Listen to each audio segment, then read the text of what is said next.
Ladies and gentlemen, thank you very much for the kind invitation to participate in this educational and enjoyable Congress.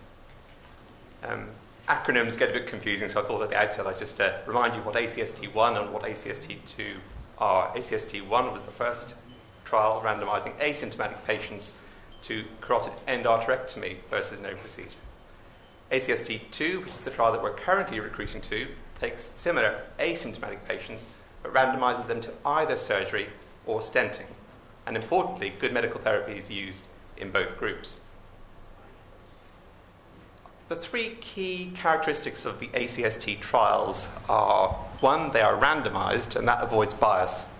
Probably more importantly, they're really large. That both avoids chance findings, but also allows meaningful subgroup analyses in women, in the elderly, the sort of patients who get poorly represented in most cardiovascular trials.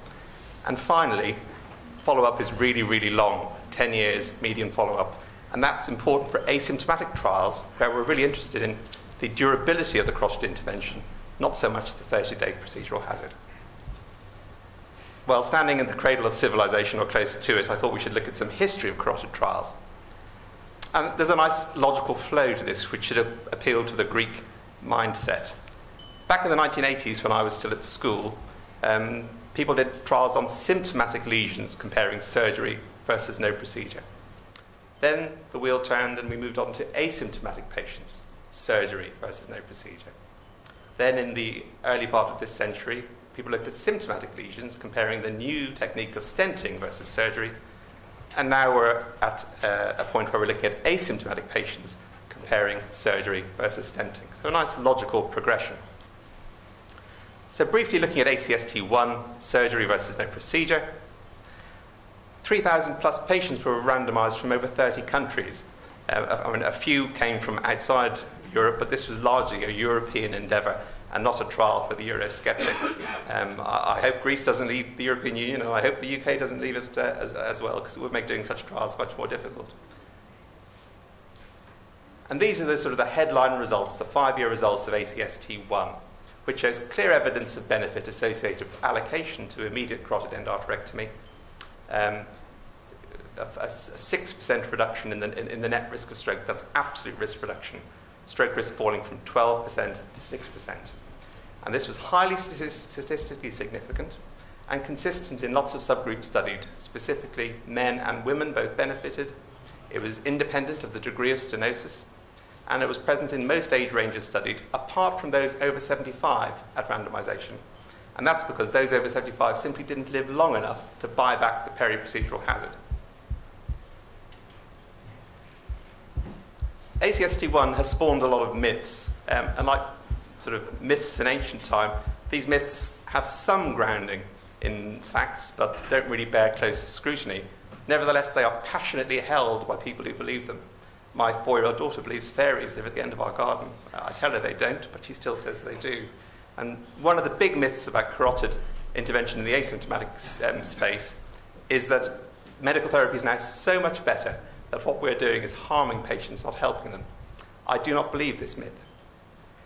In ACST1, we had over 1,000 patients who were on good medical therapy prior to their stroke. They were on blood pressure-lowering drugs, aspirin, and a statin. And in this subgroup of patients, there was a definite absolute risk reduction of over 5% associated with allocation to immediate treatment. And the picture on the right-hand side of this screen is perhaps the one you should take home and reflect upon. That just shows, following successful carotid endarterectomy, despite good triple medical therapy, asymptomatic carotid intervention works. Now, maybe better medical therapy will alter this reality, but this is a hypothesis which needs to be and is being tested in well-designed randomized controlled trials. Henning spoke about SPACE2, and I'm sorry it ended, CREST2 and ECST2.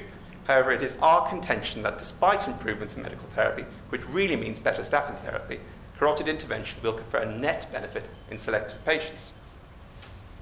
Over 300,000 carotid interventions are done each year worldwide, but there's a huge variation in current practice. In America, 50-50 surgery stenting. In continental Europe, slightly more common surgery than stenting.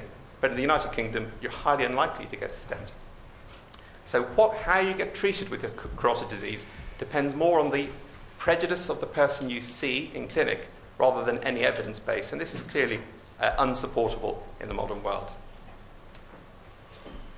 An important point to make is that asymptomatic patients are different from symptomatic patients. Their peri-procedural risks are much lower. Here, the peri-procedural risks of symptomatic patients are shown in grey and asymptomatic shown in white. So you can see secular trends over time, but also a clear difference between the peri-procedural risks in these two populations. The other important fact is that once you get over the peri-procedural risks of carotid artery stenting, the long-term durability of both techniques are probably similar.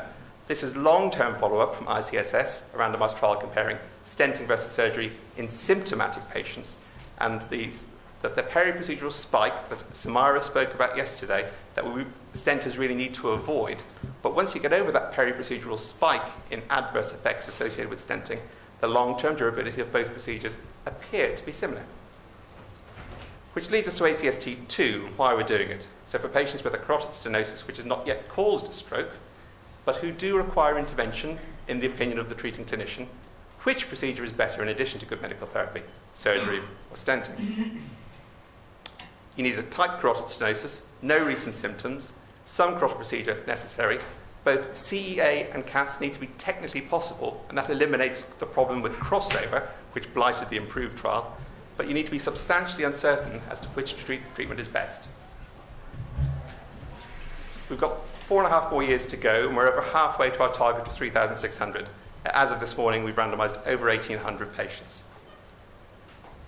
Italy leads recruitment, not entirely surprising, because 1/3 of all carotid procedures in Europe are done in Italy. The United Kingdom is coming second. That's partly due to Samira's sterling efforts, and we're sorry she left to go to America. Serbia, number 3, and that's largely due to Professor Davidovic and Igor Konkar, who are responsible for over half of these patients. And I'd like to highlight Greece's contribution. Despite relatively low rates of carotid intervention, Greece is punching above its weight. What are these patients like? 2/3 are men. They're slightly older than the first carotid trial, 72, and about 1/3 have got diabetes, which reflects the diabetic epidemic sweeping the Western world. Surgical treatments are fairly standard, and importantly, considering stenting, any CE-marked stent device is allowed to be used in the trial. We don't insist upon distal protection or cerebral protection, but it's encouraged and used in the vast majority of cases. These are high-risk patients for stroke, despite being technically asymptomatic. 6% of atrial fibrillation, over 1/3 are over 75, and almost half have got either a previous stroke on symptom grounds or on cross-sectional imaging. Reassuringly, medical therapy is well used in this population. As I say, any stent is allowed. The Boston Wall stent is the old school and the best school stent commonly used in the trial. Looking briefly at the blinded results of the trial, I must stress blinded. Despite this higher risk population, the overall risk of a disabling or fatal stroke or fatal MI in ACST1 is 1.0% peri-procedural risk. And that is lower than the peri-procedural risk seen in ACST1, which does go to prove that interventionalists and surgeons are getting better at procedures. For the Americans in the audience, this is a salutary trial. ACST trials cost 1/10 of the corresponding North American trials and recruit double the number of patients. So we're 20 times cheaper than American trials. So Samira, that's where your tax dollars are going. So fast forward to 2020. If I'm invited back again, what will I be saying? Well, we'll have randomized 3,600 patients into ACST2 by 2019. We will report the first results with median follow-up of 5 years in 2020 and look forward to the really informative results in 2025 with 10-year median follow-up. So we should have reliable evidence about the early hazards and, importantly, the long-term durability of CEA and CAS in asymptomatic patients. Also, trials comparing carotid intervention versus best medical therapy, CREST2, SPACE2, ECST2, will have reported and may well have pooled their results.